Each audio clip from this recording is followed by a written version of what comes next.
Hey guys, so you click this video to figure out how to replace the seat motor, the reclining gear on an E36 with or without Vaders. You're gonna need 3 tools. You're gonna need a 5/8 socket, a T20, and a flathead screwdriver. Those are the only 3 things that you're gonna need.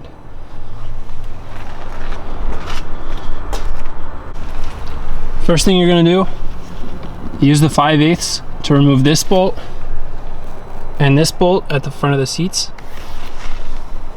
You're gonna push the seat all the way forward.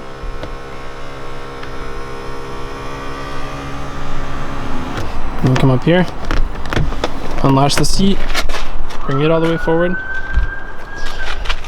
And then you're gonna remove 2 more bolts. One back here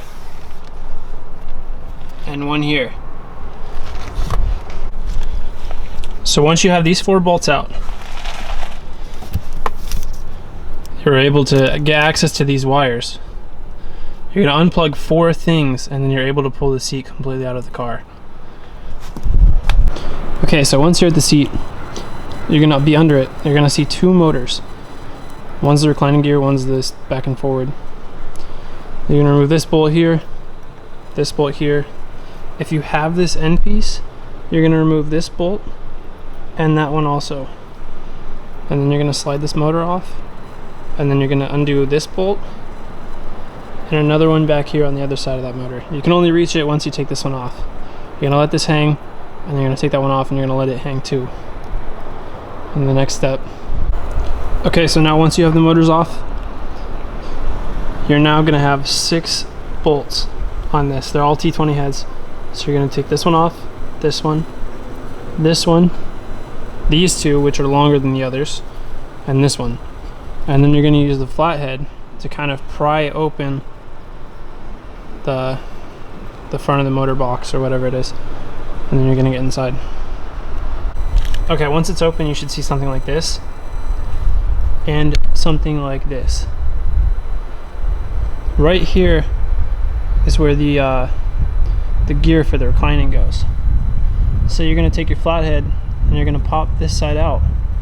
Now as soon as you do that, the whole seat is gonna lunge forward because you're basically gonna remove the spring or the tension from the seat. So be aware of that. Like, once you pop this pin out, seat is gonna lunge forward like that. So be aware, make sure you have cloths under the front so it doesn't scrape on the ground or anything. Now if you're doing this also, right here you're gonna see where you have your exploded reclining gear. You're gonna need to clean all that out, maybe re-grease it. Do the best you can. That piece right there stuck in the back. Once you have this piece out of the gearbox, you're gonna use your screwdriver to get this pin off of here. It's like a locking pin that keeps the seat gear on. So you're gonna get that out of there, and then you're gonna slide the seat gear on here. You can use this hole on the seat once you've put the gear on to kind of like get it into place. And then you're gonna use your screwdriver again to pop the locking pin back on. And then after that, you're good to reinsert it. So for the passenger side motor, you're gonna use that green gear. This is on a 99, so if that helps, or the OBD2 Vaders. So green gear.